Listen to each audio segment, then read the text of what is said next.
Bienvenidos a nuestro programa número 219 de Aprendiendo a Pensar.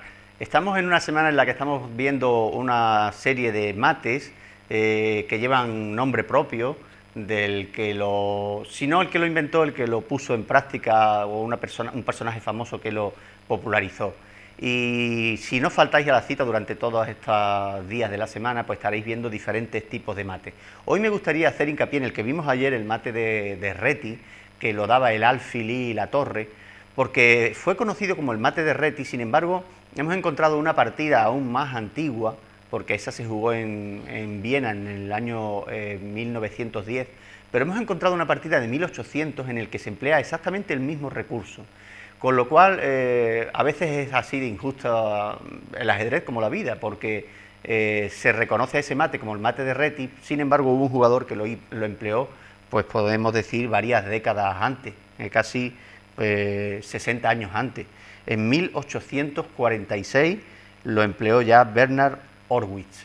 ¿Qué ocurre? Que él no fue un jugador tan conocido, tan famoso, no llegó a la élite mundial del ajedrez y pues pasó un poco desapercibida su creación.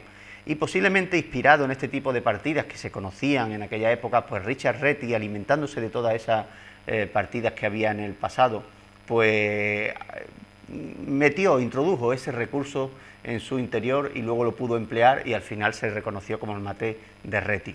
Sin embargo, debería haberse conocido como el mate de Horwitz. Vamos a ver esta partida en la que Horwitz le gana a Schulten con un mate pues similar, prácticamente idéntico al de ayer, en algunas cuantas más jugadas, porque la partida de ayer fue de tan solo 11 movimientos y esta dura un poco más, pero con los mismos argumentos. Se sacrifica la dama para dar mate con la torre y el alfil.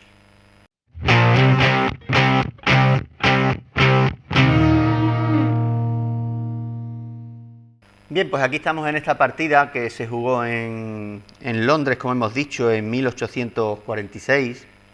Y aquí, en este caso, son las negras las que van a dar el mate a las blancas, no como ayer, que fueron las blancas, conducida por Richard Reti, propinó una brutal paliza a Tartakower en tan solo 11 movimientos.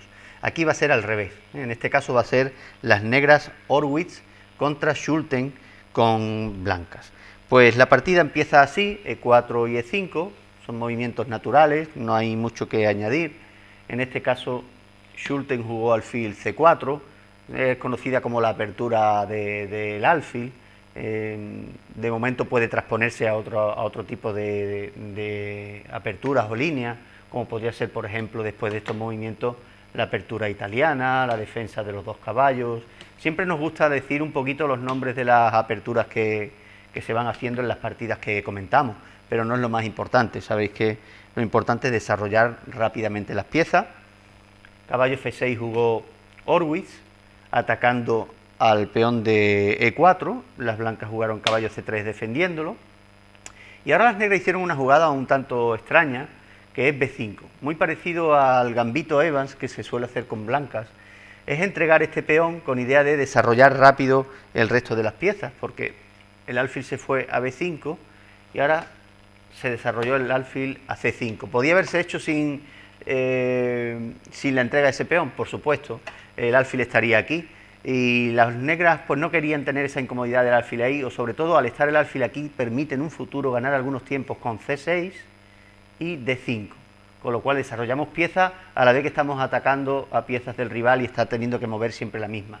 Es posible que fuera eso, era una época en la que se jugaba un ajedrez romántico en el que había mucho sacrificio de piezas y no importaba mucho el material, así que ni mucho menos a las negras le importó ese peón, y vamos a ver si consigue demostrar que era útil o no.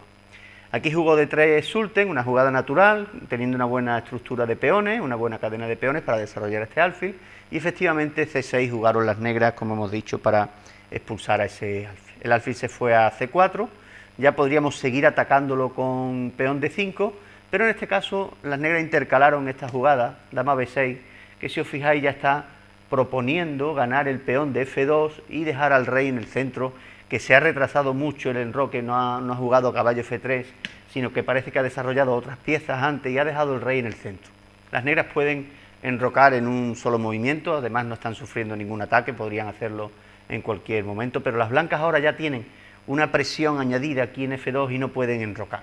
Fijaros que el enroque salvaría totalmente a las blancas y no habría prácticamente ningún peligro, porque la torre pasaría a defender y estaría todo perfecto. Pero hay un caballo por medio que ya no le da tiempo a salir, porque entonces el alfil entraría en F2.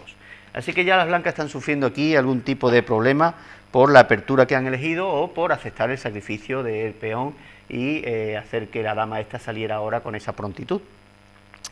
Todavía se salvan con dama E2, defendiendo al peón, a la vez que parece que están quitando piezas para poder hacer un enroque largo en un momento dado, así que de momento la partida continúa y ahora sí juegan D5 las negras, como hemos dicho, de nuevo ganando otro tiempo, obligando a que las blancas no puedan sacar este caballo, sino que tengan que mover el alfil. Una apertura, tendríamos que decir defensa, porque lo hacen las blancas, perdón, las negras. Cuando lo hacen las blancas le llamamos apertura y cuando son las negras le llamamos defensa, pero más que defensa esto es un buen ataque, ¿verdad? Porque vemos cómo los peones están atacando, el alfil y la dama haciendo lo que se denomina un tren, ¿verdad? En una diagonal, combinando un ataque conjunto en F2, están atacando, ¿eh?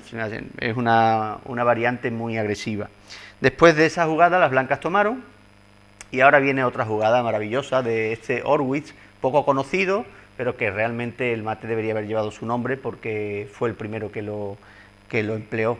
En lugar de tomar, enroca y, como hemos dicho, da más prioridad a sacar la torre para atacar a ese rey que se ha quedado en el centro, antes que perder ya dos peones que va perdiendo, y ahora podría incluso las blancas seguir tomando ahí. Las blancas prefirieron jugar caballo E4 para atacar varias piezas y con esos cambios pues frenar el ataque de las negras y a la vez pues quedarse con los peones de más que van ganando. En este caso las negras tomaron, es inevitable sufrir algún cambio ya porque el caballo amenazaba dos piezas a la vez, así que las negras tomaron caballo por E4 y las blancas peón por E4. Y ahora viene otra jugada magnífica que era totalmente seguro inesperada para las blancas. Una jugada pues que la vemos y todavía no entendemos bien ni para qué es. Alfil por F2 directamente.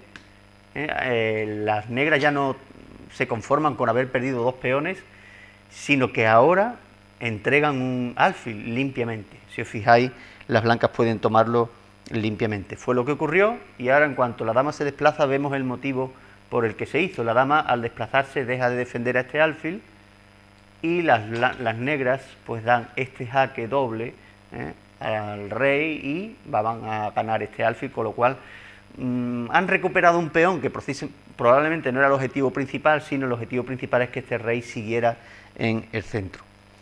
Las blancas jugaron alfil de 2 todavía conservando la posibilidad de enroque porque no han movido el rey, y sabéis que cuando no se mueve el rey todavía pueden enrocar en la jugada siguiente, y las negras jugaron dama por C4. Este es un momento en el que podríamos decir, bueno, ¿y ahora por qué no aprovechan las blancas para enrocar? Se quedan con ese peón de más y bueno, pues seguiría la partida pues con más tranquilidad. Pues si os fijáis, en caso de enroque la torre se iría aquí y esta dama entraría en A2 con gran peligro de nuevo, incluso amenazando mate en una jugada. Así que las blancas no ven la luz, no encuentran ningún momento en el que enrocar ni largo ni corto por culpa de ese caballo, y lo que prefiere jugar en este momento es dama F3. Jugó dama F3, una jugada que se va a demostrar que es claramente mala.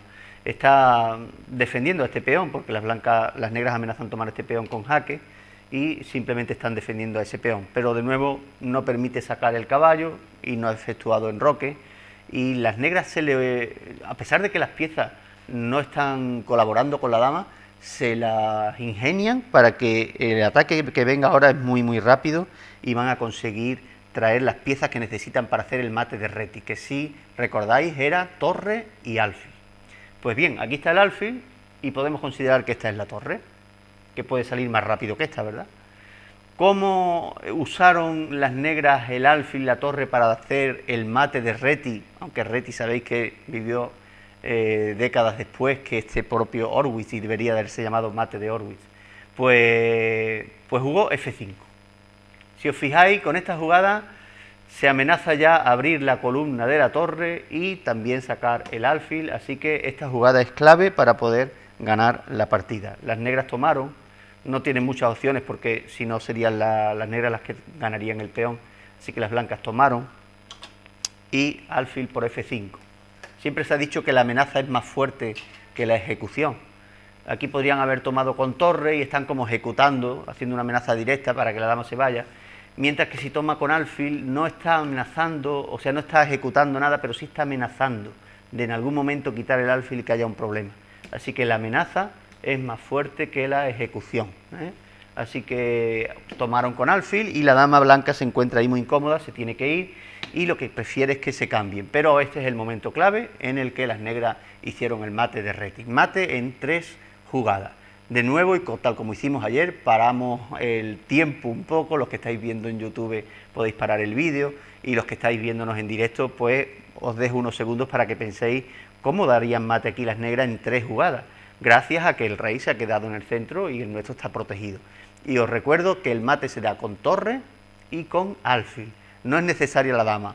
La dama, si acaso, es necesaria pues para sacrificarse y atraer al rey a donde queremos que esté. Y en este caso, pues bueno, si no lo habéis visto, pues voy a comentarlo, es lo que ocurre en directo, que no tenemos mucho tiempo, ¿verdad?, para que os podáis parar a pensar. Pero dama F1. Los que visteis el programa de ayer con el mate de Reti, seguramente se os ha venido a la mente que esta era la jugada, porque obliga al rey a tomar la pieza más poderosa del tablero, y cuando la toma lo que hace es que se coloca en el sitio más peligroso, donde hemos dicho que había una amenaza porque el alfil puede saltar. Pues el alfil, donde salta, no a cualquier sitio, dando un jaque, que se salvaría rápidamente. El alfil tiene que saltar a un sitio donde también él dé jaque. Así que sería jaque con la torre y con el alfil. No tenemos miedo a que haya un peón aquí o la dama, porque estamos dando jaque con 2 piezas. Así que no sirve de nada tomar aquí, sería una jugada ilegal, ni sirve de nada taparse de la amenaza de la torre porque nos están dando jaque con el alfil. Así que único movimiento cuando nos dan jaque con 2 piezas es mover el propio rey.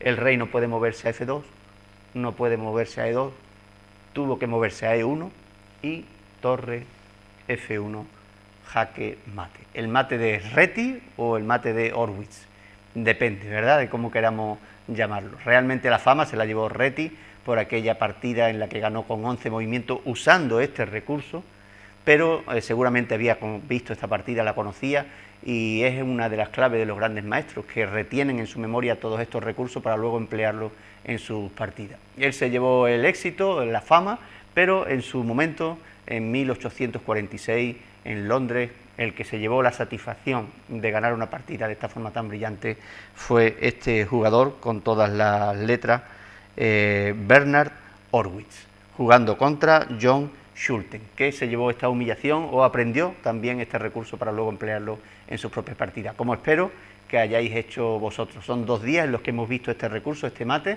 así que espero que se os quede ahí en la retina para que cuando juguéis vuestras partidas tengáis también pues ese as bajo la manga y poderlo emplear. El mate con alfil y torre a un rey que decidió no enrocarse.